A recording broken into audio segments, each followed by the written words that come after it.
문성 선교사님이 쓰신 벌거벗은 그리스도인이라고 하는 책이 있습니다. 책 내용은 다음과 같습니다. 파푸아 누기아의 미희 부족민들이 살고 있었는데 그들에게 십계명을 가르쳤습니다.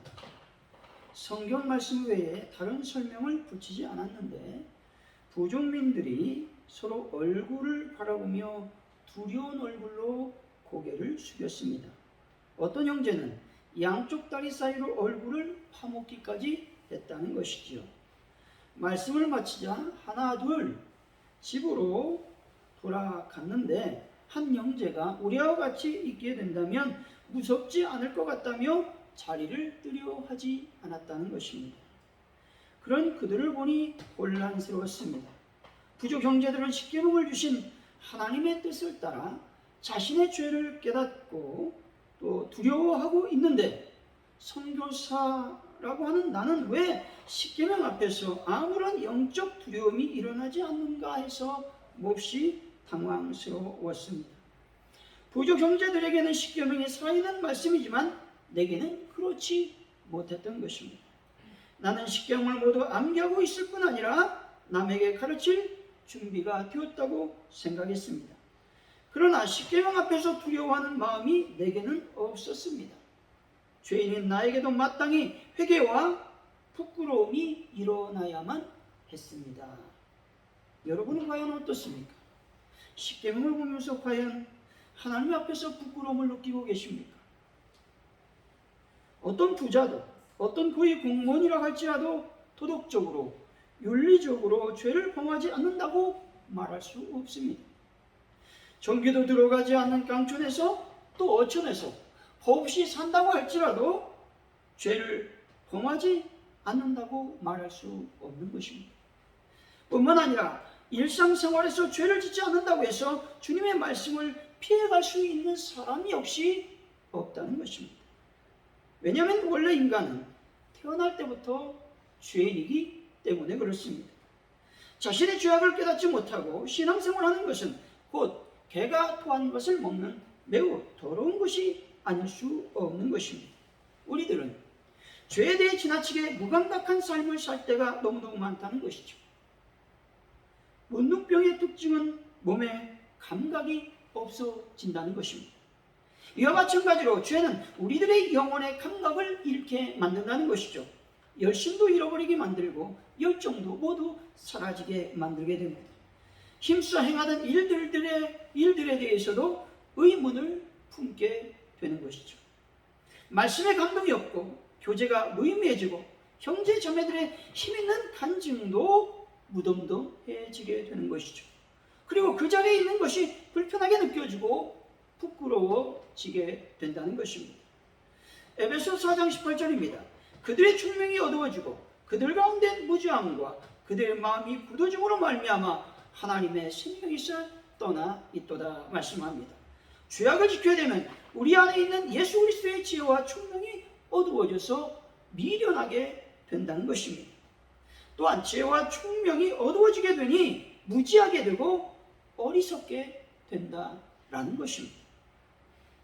뿐만 아니라 결국 마음이 굳어져서 바울이 말한 양심의 화인을 맞는 그런 사람이 될 수 있는 것이죠. 죄악을 지켜야 되면 문제가 뭐냐? 마음이 굳어진다는 것입니다. 마음이 굳어지게 되면 불신과 의심이 생겨나게 되고 이런 마음은 하나님의 말씀과 하나님의 역사하심에 둔감한 상태에 이르게 된다라고 하는 것입니다. 그리스도인들이 하나님 말씀에 둔감해지게 되면 그때부터 죄악을 지어도 회개할 줄 모르게 된다는 것입니다.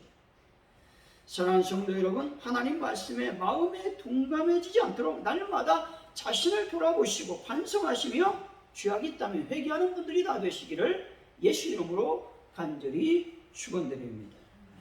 오늘 말씀은 바리새인들과 서기관들이 예수님의 제자 중 몇 사람이 손을 씻지 않고 떡을 먹는 것에 대해서 이야기했습니다.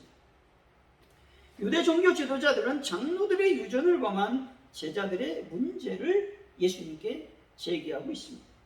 이때 예수님께서 답변하는 내용인데, 즉 예수님께서는 무리와 제자들을 향하여 인간을 진정 부정케 하는 요인은 정결 주례에 있는 것이 아니다라는 겁니다. 예수님께서는 인간의 부패한 마음일 뿐임을 밝힘으로써 마음의 정결함에 힘써야 된다라고 말씀하고 계신 것입니다. 오늘 말씀을 통해서 내 죄를 알게 하소서라는 제목으로 하나님의 은혜를 나누겠습니다. 먼저 죄악은 마음으로부터 온다는 것입니다. 14절에서 16절 말씀 함께 읽어봅니다. 시작. 무리를 다시 불러 이르시되 너희는 다 내 말을 듣고 깨달으라. 무엇이든지 밖에서 사람에게로 들어가는 것은 능히 사람을 더럽게 하지 못하되 사람 안에서 나오는 것이 사람을 더럽게 하는 것이니라 하시고. 아멘. 사람 안에서 나오는 것이라고 하는 말씀은 마음을 대변하는 말씀인데 생각과 의지, 영적인 반응을 의미하는 말씀입니다. 인간의 정결함은 그릇을 깨끗이 씻거나 그렇지 않는 것에 의해서 결정되지 않는다는 것입니다. 또 무엇을 만지거나 또 무엇을 만지지 않거나 또 무엇을 먹거나 또 먹지 않거나 하는 것에 달려있는 것도 아니라는 말씀입니다. 사람 안에서 나오는 것이 참으로 부정한 것임을 말씀하고 있는 것입니다.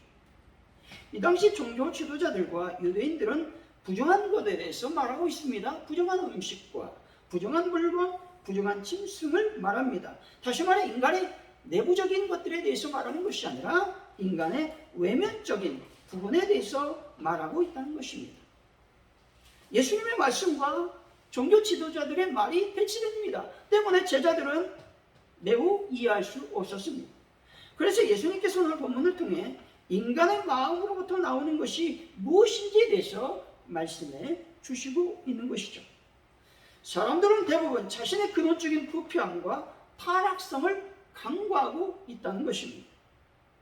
그래서 사람들은 사람의 사악함의 원인이 자신에게 있지 아니하고 좋지 못한 환경이나 외부의 유혹에 있는 것처럼 말할 때가 많다라는 것입니다.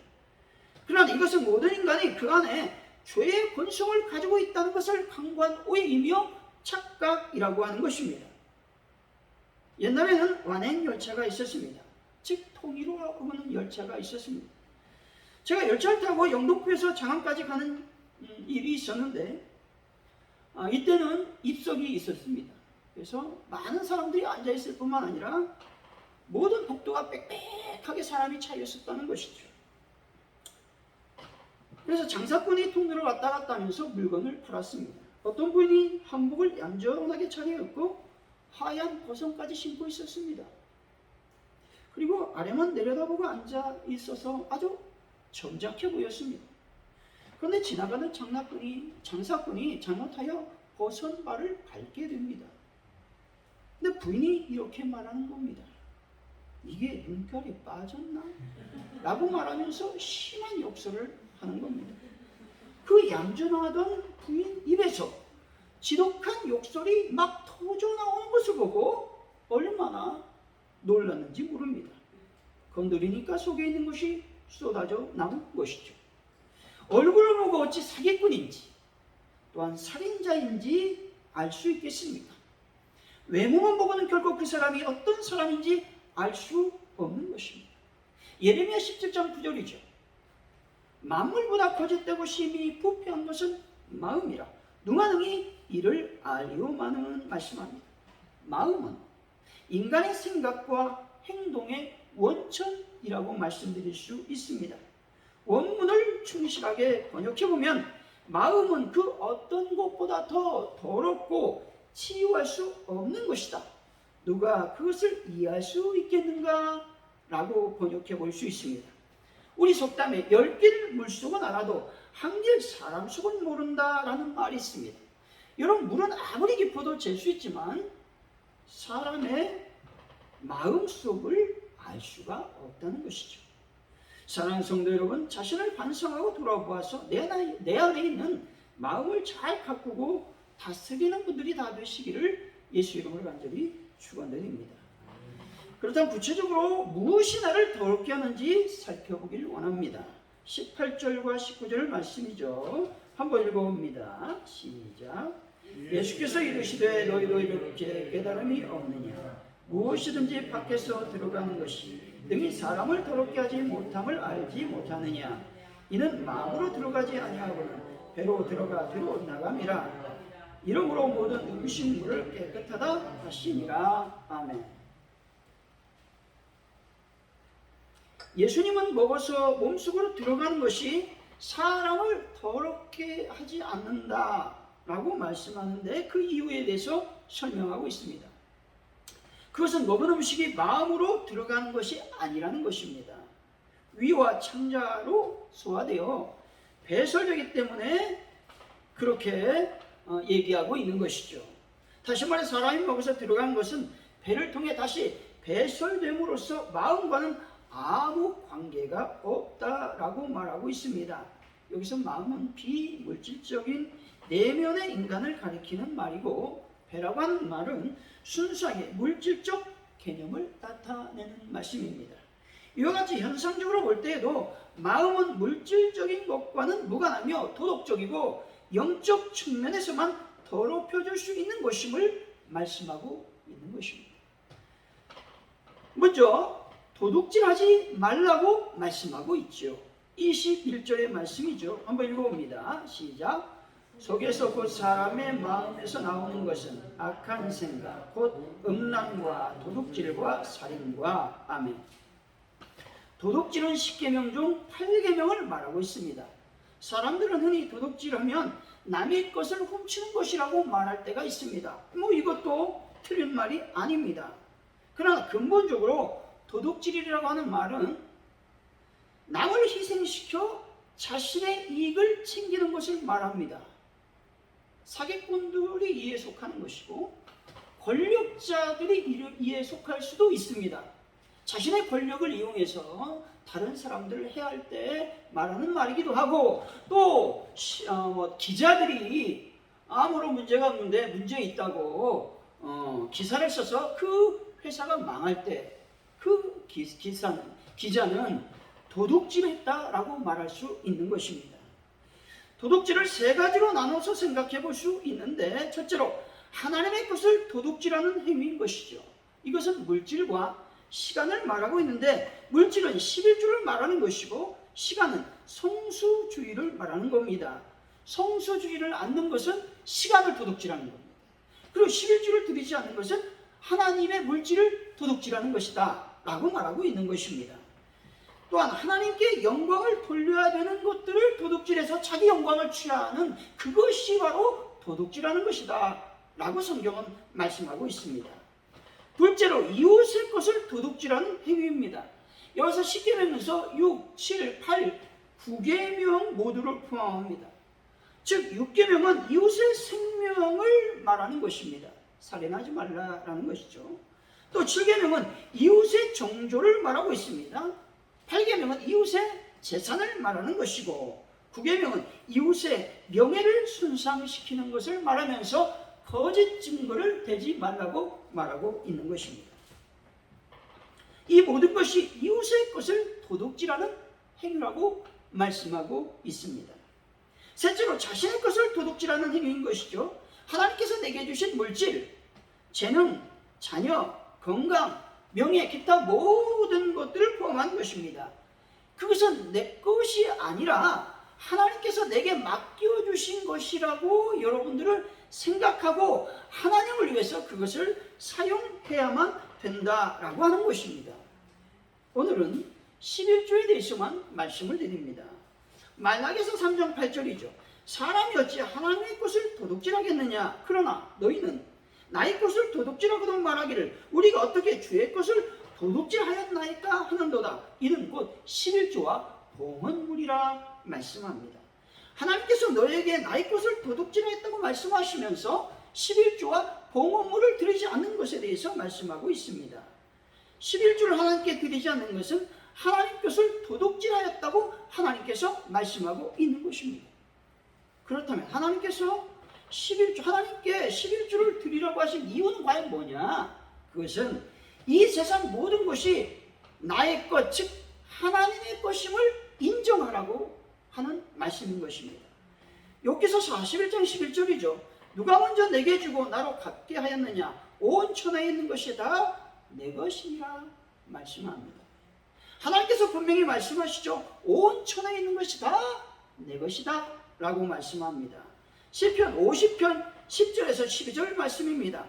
이는 산림의 짐승들과 무산의 가축이 다 내 것이며 산의 새들도 내가 아는 것이며 들의 짐승도 내 것이미로다. 내가 가령 줄여도 내게 이르지 아니할 것은 세계와 거기 충만한 것이 내 것이미로다 말씀합니다. 산과 들의 짐승도 산의 새들도 하나님의 것들입니다. 그리고 모든 세계와 거기에 있는 모든 것들도 다 하나님의 것입니다. 하늘과 모든 권세가 누구의 것입니까? 하나님의 것이라고 말씀하지요. 하나님의 것들을 인정하지 못하면 결코 헌금을 드릴 수 없고 11조를 드릴 수 없는 것이죠. 그러면 11조를 어떻게 드려야 됩니까? 여러분의 모든 수입 중 10분의 1을 드리면 되는 것이죠. 월급뿐만 아니라 모든 가정의 수입 중 10분의 1을 11조라고 말씀하고 있는 것입니다. 구약에서 보면 이 짐승을 11조 드릴 때 어떻게 드리냐면 셉니다. 10번째까지 되면 한 마리를 뺍니다. 또 20번째 또 한 마리를 빼고 그렇게 하나님께 11조를 드렸다라고 하는 것입니다. 하나님의 것들을 도둑질하지 않으려면 자기 욕망을 내려놓을 필요가 있다는 것입니다. 우리가 세상을 사는 동안에 의식주 문제가 있죠. 또 명예 문제가 있고 내게 가진 모든 것들이 있습니다. 이런 것들은 내가 갖고 있어야 되는 것들입니다. 그런데 문제는 뭐냐? 필요 이상의 욕심을 지니게 되면 도둑질하는 것이라고 성경은 말씀하고 있는 것입니다. 그래서 올바른 물질관을 가져야 또 다른 복이 임하게 된다라고 하는 것입니다. 물질을 자신한테만 쓰지 말고 하나님을 위해서 여러분들이 사용하시기를 바랍니다. 자신한테 쓰는 것은 땅에 보물을 쌓아두는 것이라고 말씀하고 있는 것이죠. 성경이 이렇게 말씀합니다. 마태복음 6장 19절입니다. 너희를 위하여 보물을 땅에 쌓아두지 말라. 거기는 종과 동독이 하며 도둑이 구멍을 뚫고 도둑질하느니라 말씀합니다. 땅에 쌓아둔 보화는 결코 여러분의 것이 될 수 없다는 것이죠. 이 땅에는 종과 동독이 있다는 것입니다. 좀이라고 하는 말은 옷이나 음식을 해치는 벌레를 말하고 있습니다. 동독은 금속의 부식을 가리킵니다. 모든 것, 이 세상의 모든 것들은 어떻게 된다? 사라진다 라는 것이죠. 외부의 손길로 말미암아 안전하지 못한 곳이 어디다? 이 땅이라고 하는 것입니다. 요즘 화제가 되고 있는 유튜브가 있는데 황도 이장이라고 하는 유튜브가 화제가 되고 있습니다. 이 황도에서 지금 6년인가 7년인가 살고 있는데 거기는 서쪽 제일 끝단에 있는 섬인데 사업에 실패하고 그분이 황도로 들어갔습니다. 황도에 들어가서 집을 지을 수가 없죠. 자기 땅이 아니라 매형 땅이기 때문에 텐트를 주고 삽니다. 6년 동안 텐트를 치고 사는데 이제 자그맣게 이 벽을 만들고 위에는 텐트를 치고 근데 거기에 뭐가 들어와 사냐면 쥐가 들어왔습니다. 그 먹을 것도 없어요, 여러분. 아무것도 없습니다. 아침 먹을 거 바다 가서 낚시하고 이 생선을 먹습니다. 그런데도 불구하고 쥐가 들어와 산다는 거예요. 그게 먹을 것이 없나? 이 땅에서 여러분 안전한 곳이 없다는 겁니다. 은행이 안전하다고요? 천만의 말씀입니다. IMF 시절에 은행들이 얼마나 파산했는지 모릅니다. 펀드가 안전하다고요? 주식이 안전하다고요? 결코 안전하지 않습니다. 왜냐? 그것들은 자칫 잘못하면 다 날아가기 때문에 그렇습니다. 근데 하나님께서 말씀하시죠. 나의 창고를 채우면 내가 너에게 놀라운 복을 줄 것이라고 말씀합니다. 말라기서 3장 10절이죠. 만군의 여호와가 이르노라. 너희의 온전한 11조를 창고에 들여 나의 집에 양식이 있게 하고 그것으로 나를 시험하여 내가 하늘문을 열고 너희에게 쌓을 복이 없도록 붙지 아니하나 보라 말씀합니다. 여러분 온전한 11조를 드리시기 바랍니다. 여러분들의 모든 수입 중 정확하게 10분의 1을 드리시고 이 세상 모든 것들을 하나님의 것으로 인정하는 분들이 다 되시기를 바랍니다. 사랑하는 성도 여러분, 그래서 하나님께서 주시는 큰 복을 받아 누리는 귀한 분들이 다 되시기를 예수 이름으로 간절히 축원드립니다. 둘째는 나를 더럽히는 것이 무엇인가 하는 겁니다. 비방이라고 말하고 있습니다. 비방하지 말라고 하는 것입니다. 22절이죠. 한번 읽어봅니다. 시작. 간음과 탐욕과 악독과 속임과 음탕과 질투와 비방과 교만과 우매함이니. 아멘.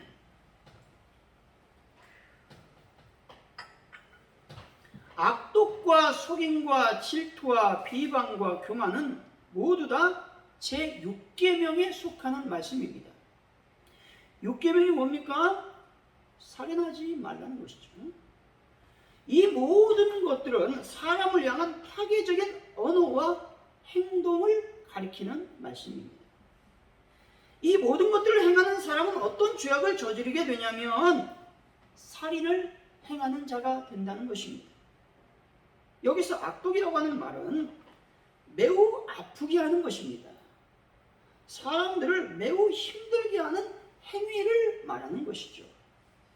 둘째로 질투라고 하는 말은 악의적인 비웃음, 빈정거림을 말합니다. 그리고 부러워하면서 시기하는 것을 말하는 것이죠. 또 비방이라고 하는 건 신성모독적인 욕설과 험담을 말하는 것입니다. 하나님께 대한 것으로 이해할 수 있지만 결국에는 비방이라고 하는 말은 인간적 측면에서 보면 타인을 향한 욕설과 험담을 말하는 것입니다. 그래서 말하는 것이 얼마나 중요한지 말씀하고 있는 것이죠. 오늘은 부정적인 측면에서 말에 대해서 말하고 있는 것이죠. 그래서 말하는 것이 얼마나 중요한지 알 수가 있는데 말을 잘못하면 그것은 결코 돌이킬 수 없는 강을 건넌다라는 것이죠. 자칫 잘못하면 그것은 살인죄를 저지르는 결과를 가져온다는 겁니다. 함부로 남에 대해서 평가하지도 말고 말하지도 말라는 것이죠. 말은 파괴력이 있다는 겁니다. 야고보서 3장 5절이죠. 이와 같이 혀도 작은 지체로 돼 큰 것을 자랑하도다. 보라, 얼마나 작은 불이 얼마나 많은 나무를 태우는가 말씀합니다. 올해 일어난 세계적인 여러분 산불을 기억하실 겁니다. 캘리포니아에 일어났던 그 산불이 큰 불에서 시작됐습니까? 아주 작은 불에서 시작됐습니다. 여러분, 터키를 뒤엎은 산불 역시 마찬가지라는 겁니다. 아주 작은 불씨부터 시작해서 온 터키 지역을 태웠다라고 하는 것입니다. 불은 모든 것을 태우기 때문에 무섭다는 것이죠. 그런데 성경은 이렇게 말씀합니다. 혀가 불이라고 말씀하고 있습니다. 야고보서 3장 6절이죠. 혀는 곧 불이요 불의의 세계라. 혀는 우리 지체님께서 온몸을 더럽히고 삶의 수레바퀴를 불사르나니 그 사르는 것이 지옥불에서 나느니라 말씀합니다. 우리들을 더럽게 하는 지체가 있는데 그것은 혀라고 말씀하죠. 혀는 삶의 수레바퀴를 불사른다는 겁니다. 혀는 삶을 파괴할 뿐만 아니라 인생을 망치는 악독과 같은 것이 될 수 있다라고 말씀하고 있습니다. 잠언서 18장 21절이죠. 죽고 사는 것이 혀의 권세에 달렸나니 혀를 쓰기 좋아하는 자는 그 열매를 먹으리라 말씀합니다. 우리의 혀를 어떻게 사용하느냐에 따라 우리의 죽음과 삶이 좌우된다는 겁니다. 혀의 위력이 대단하기 때문에 잘 다스리지 않으면 무서운 파괴력을 지닐 수 있다는 것입니다. 여러분들의 비방한 것 때문에 여러분들은 살인죄를 지게 된다는 것을 명심하시기 바랍니다. 그럼 혀를 어떻게 사용해야 되겠습니까? 물어봅니다. 시편 141편 3, 4절이죠. 여호와여, 내 입 앞에 파수꾼을 세우시고 내 입술의 문을 지키소서. 내 마음이 악한 일에 기울어 죄악을 행하는 자와 함께 악을 행치 말게 하시며 저의 진수성찬을 먹지 말게 하소서 말씀합니다. 우리들은 하루를 시작하면서 하나님께 혀에 대해서 기도해야 됩니다. 주님, 내 입의 앞에 파수꾼을 세워주시고 내 입술의 문을 지켜주옵소서. 필요 없는 말, 무익한 말, 남에게 손해되는 말, 남을 헐뜯는 말, 파괴적인 말, 남을 비방하는 말을 하지 말게 하여 주옵소서. 기도하셔야 됩니다. 또한 은혜로운 말, 덕스러운 말, 기쁜 말, 참으로 좋은 말, 그런 말들을 내 입에서 나올 수 있도록 도와주옵소서 라고 기도해야만 되는 것입니다. 왜냐하면 혀를 통제하기가 쉽지 않기 때문에 그렇습니다. 내 죄를 알지 못하면 멸망하는 짐승과 같다는 것이죠. 날마다 마음을 살펴서 죄를 짓지 아니하나 여러분 살펴보셔야 됩니다. 알아차려야 됩니다. 하나님의 것들을 도둑질하지 않았는지, 남을 비방하고 헐뜯지는 않았는지를 알아차려야 된다는 겁니다. 그래야 회개할 수 있습니다. 회개해야 하나님의 복을 받을 수 있기 때문에 그렇다는 것입니다. 사랑하는 성도 여러분, 하나님의 것들을 도둑질하지 마시고 더욱 은혜롭고 덕스러운 말을 하심으로 남을 살리는 귀한 분들이 다 되시기를 예수 이름으로 간절히 축원드립니다. 기도합니다.